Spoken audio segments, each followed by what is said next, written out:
मान लेते हैं हमें एक लाइन की इक्वेशन दी हुई है y बराबर 1/3x माइनस 2 और हमें इस लाइन का ग्राफ बनाना है। अब एक तरीका तो ये है कि मैं कुछ पॉइंट्स निकाल लूँ जो इस लाइन पे लाई कर रहे हैं और उन्हें ज्वाइन करके इस लाइन का ग्राफ बना दूँ। लेकिन क्योंकि ये जो लाइन की इक्वेशन हमारी स्लोप इंटरसेप्ट फॉर्म में लिखी हुई है, मैं चाहता हूँ कि तुम इस लाइन की स्लोप और इंटरसेप्ट निकालो और उनको यूज करके इसका ग्राफ बनाने की कोशिश करो। तो अगर मैं याद दिलाना चाहूँ, स्लोप इंटरसेप्ट फॉर्म किसी भी लाइन की ये कहती है कि अगर मेरी लाइन की इक्वेशन कुछ इस तरह से दी हुई है, y equals to something x plus something, तो जो x के बगल में है वो हो जाता है इस लाइन की स्लोप, x के बगल वाली चीज होती है मेरी स्लोप, और जो मेरा mx के साथ यहाँ पर जो कांस्टेंट है वो होता है मेरा इंटरसेप्ट, अब हम इसको लिखते हैं इंटरसेप्ट है, लेकिन हम एक्चुअली y इंटरसेप्ट की बात कर रहे होते हैं। तो mx प्लस ये जो मेरा नंबर है ये मेरा y इंटरसेप्ट होगा।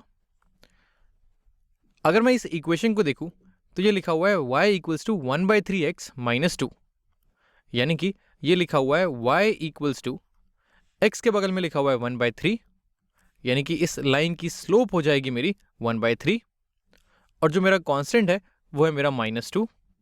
यहां पर लिखा हुआ है -2, तो इसको मैं प्लस -2 लिख देता हूं।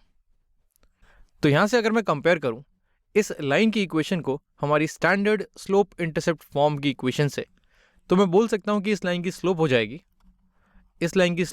1/3, और इसका y इंटरसेप्ट हो जाएगा मेरा -2। y इंटरसेप्ट -2 का मतलब ये है कि वो y एक्सिस को -2 पे कट कर रही है। ये जो हमारी लाइन है ये इस y एक्सिस को -2 पे कट कर रही है। तो यानी कि ये जो पॉइंट है मेरा 0, -2, मेरी लाइन इस पॉइंट से पास कर रही है।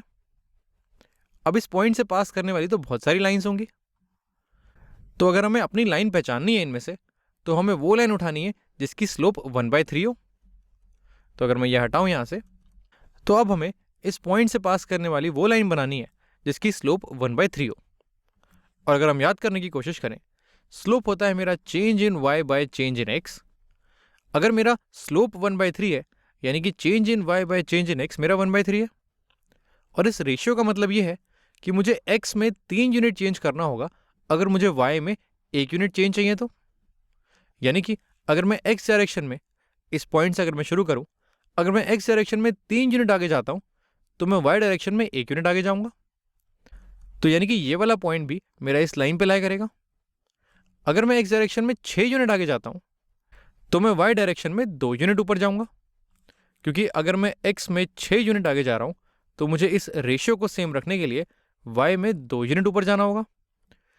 क्योंकि स्लोप हमारी लाइन की कांस्टेंट होती है, तो हमें ये देखना होगा कि हम किसी भी पॉइंट से किसी दूसरे पॉइंट पे मूव करें, हमारे जो रेशियो है चेंज इन y और चेंज इन x का, ये 1/3 रहे। तो 2/6 ये भी 1/3 होता है, यानी कि ये वाला पॉइंट भी मेरा इस लाइन पे लाई करेगा। वैसे अगर मैं उल्टा जाऊं, अगर मैं 3 यूनिट x में कम कर दूं तो मुझे y में 1 यूनिट कम करना होगा। अगर मैं 6 यूनिट कम कर दूं तो मुझे y में 2 यूनिट कम करना होगा। तो यानी कि ये वाले पॉइंट्स भी मेरे इस लाइन पे लाई कर रहे होंगे। तो इन पॉइंट्स को अगर मैं ज्वाइन करूं, तो मैं देख सकता हूं कि मेरी स्लोप 1/3 की लाइन कुछ ऐसे जा रही होगी, इस पॉइंट से पास करने वाली लाइन कुछ ऐसे जा रही होगी। अब ये लाइन मेरी एग्जैक्ट नहीं है, बट तुम एक आइडिया लगा सकते हो कि हमारी लाइन कुछ इस तरह से दिखेगी। y equals to 1/3x minus 2, इसका ग्राफ हमारा ये होगा। ये जो मैंने येलो लाइन बनाई है इसकी स्लोप हो जाएगी मेरी 1/3, इस लाइन की स्लोप है